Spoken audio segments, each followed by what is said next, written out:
Well, nchimanyi nti bunkenke bwerere yonna eyo gye musinziira okuba nga ate mugyekomirako olw'ensonga nti buli omu alinda kulangirirwa naye nga mu ddakiika yonna bajja kuba nga ate balangira weewaawo nga buli omu amanyi kiki bagenda okuba nga bakola naye nga twongere okuba nga tusaba busabisaala kubanga Mukama yasinga byonna era yasinga okumanya wamu n'amaanyi munange. Mu ddakiika eno yennyini omukulembeze amanyiddwa nga Robert Kyagulanyi Ssentamu akozeeko call n'aba CNN era nga wasinzidde okutegeeza bannayuganda obutaggwamu maanyi bwatyo n'abategeeza nti bwe ba struggle etandika butandisi n'abategeeza nti byonna ebiriwo bye muzze mulaba bye bimu ku ebyo ebiraga nti akalulu kano tekaali kakubeera kangu era akalulu kano kaali kakubanga kabbibwa bwatyo n'abawa ekyokulabirako ekyokubanga amasannyalaze gagibwako mu ggwanga Uganda communication ebeera nga ate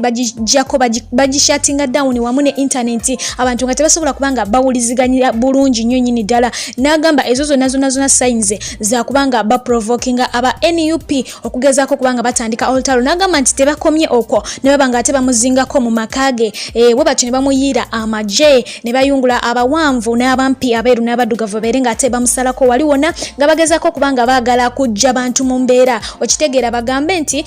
batandika olutalo banoonye batandika okubanga babasimogola naye nga mu byonna asabye bannayuganda bongere okubeera abakkakkamu era n'abagamba nti kino bajja kubanga bakituuka ku ntiko ko wamu n'okubanga bavaayo okubanja obwenkanya mu bululu buno oba mu kalulu kano nga bakozesa balawyers ab'enjawulo kakati gwe munnayuganda ampulira essaawa eno ky'obamanya tebaayo kintu kibaako ntandikwa ne kitabaako nkomerero ate kati wano we tutuuse tekyali kudda mabega tugenda bugenze mu maaso kyonna kikiri kijja kubanga ate ekigguka yonna gye kiraga naye nga nkusaba ekintu kimu beera bubeezi mugumu oyongere okubanga ate osesaamu musaala kubanga Mukama Katonda gyali eyo tatudde ate teyeebase ate nga naye tayagala bikolwa bikyamu mu ddakiika eno yennyini era still ngenda kubanga nyongera okutwala mu maaso n'amawulire gaffe olunaku olw'eggulo navuddeyo ne nkusomera engeri ez'enjawulo eziraga aba NUP ze balaga nti aba NRM akalulu kano bakagombamu obwala ekisookera ddala kwe kwemulugunya kw'okukwatibwa okw'abapoliisi ab'enjawulo abakwatibwa mu bitundu nga Fort Portal wamu n'Erintungamo nga bakwatiddwa n'ebibokisi eby'obululu era nga kigambibwa nti obumu bwayokebwa kati olaba bakwatako ebyo naye ebibatakwata bye bingi okwo kwogatta okubanga results zibabadde balaga ku TV stations ezimu olunaku olw'eggulo zabadde tezimakinga bulungi nga bo addinga up total eyitamu it exceeds 100% walabawa wakirabawa percentage eyita mu 10 ekyo bwe bumu kubonero bwabadde bulaga nti ebintu bino si birambulukufu bulungi era still ekintu ky'omukulu Robert Kyagulanyi Ssentamu kyayogeddeko ekyokuba nti bajjako amasannyalaze bakatinga off internet era nayo yemu ku nsonga aba NUP gye bakozesa okulaga nti akalulu kano tekali fair n'akamu n'akatono oba okitegeera there is no reason as to why baali bajjako internet oba okitegeera ensonga endala yeyokuba nti ababaka ba parliament abakwatidde NUP bendera bonna basobodde okubanga bayitamu percentage esinga basobodde okubanga bayitamu ate nga ekyasinze okubanga kyewuunyisa abantu nti percentage kwe bayitidde bakubye nnyo bannaabwe ababadde emabega kwegamba baba leadinze by far kati buli oli ne yeebuuza nti oba bano abawansi basobodde okuperforminga we bati ate olwo pulezidenti waabwe oba okitegeera omuntu waba wa kibiina aba wagira kibiina so kakati ezo ze zimu ku nsonga ezireetedde aba NUP okubanga beemulugunyiza ddala ensonga nno zikyali mpitirivu era nga n'olunaku olwaleero waliwo ensonga emu gye ngwikirizaako ne ngamba waaye kanjireete wano tube nga ate twongera okubanga twongere okumanya biki ebigendera ddala mu maaso mu nsi yaffe ensonga endala yeyokuba nti omukulu amanyiddwa nga Paul Bukenya ngono mwogezi wa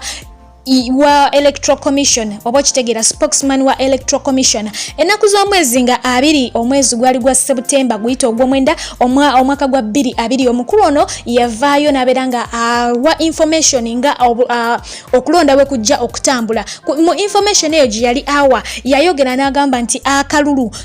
bagenda kubanga balondera mu polling stations eziri mu Uganda zonna n'ayogera omuwendo gwazo era nga yagamba nti polling station ezo zaali emitwalo 3,434. Take note of that. Yagamba emitwalo 3,434. Wabula ennaku z'omwezi nga 11 January ono 2021 omukulu y'omu yavaayo still ng'agezaako okubanga ayogera ku lwa Electoral Commission nga ategeeza abantu nti nga akalulu kagenda mu maaso balina okubanga beebereramu nga basanitizinga nga bambala masiki nga bakeepinga distance era n'abategeeza nti ku polling stations ezo zonna ez'enjawulo ayagala ebyo byonna bibeere nga bigenda mu maaso era wennyini yaddamu n'amenya omuwendo gwa polling stations kakati obuzibu we buli nti ku luno omuwendo gwe yayogedde munange yeerabira omuwendo gwe yayogera ogwasooka gwe yayogedde tegukwatagana ne gwe yayogera mu kusooka guno gwe yayogedde ku luno yagamba nti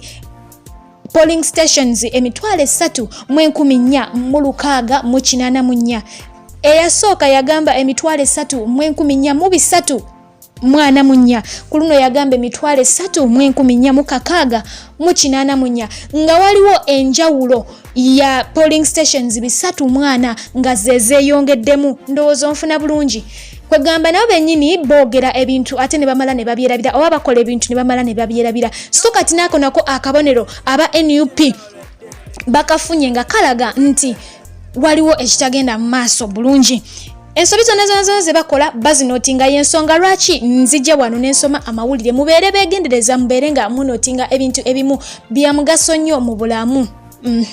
Kakati mu kugendako mu maaso omuntu atategeerekese tannaba kubanga ategeerekeka unidentified anonymous ali anonymous oba kitegeera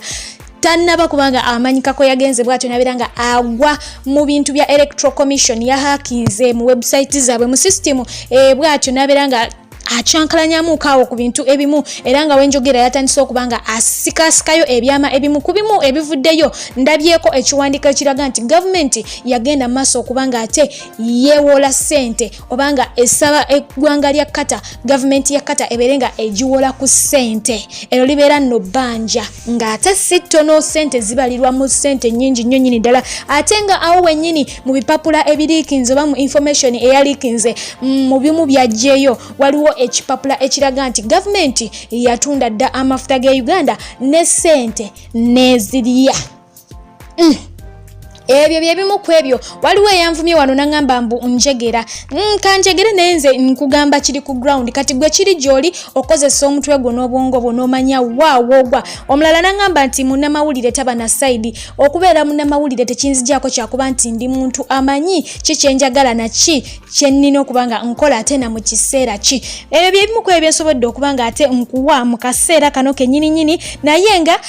still waliyo abantu abavuddeyo mu kitundu kiri eyo engulu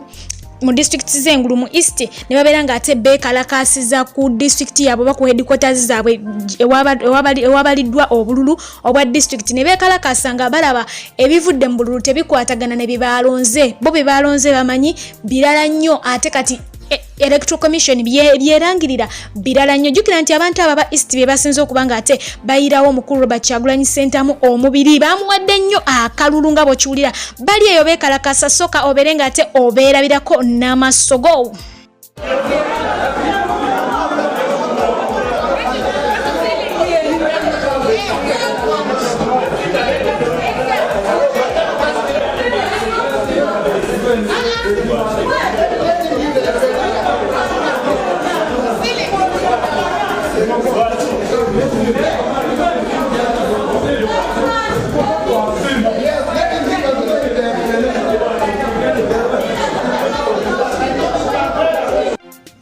Kankusibulire wana atakumira mpera yongera okubanga abankumira wabula nga temwerabira okubanga musaba mongerere ddala okubanga musabira eggwanga lyaffe kubanga kigambibwa nti amagye go gamaze okubanga gayiwawo buli wamu buli street everywhere gamaze okubanga ate gawambana ddala mu kibuga Kampala tewakyali kyakuza mabega nga wenna kugambye wabula okubanga ate tusaba Mukama yekka yakyayinza amaanyi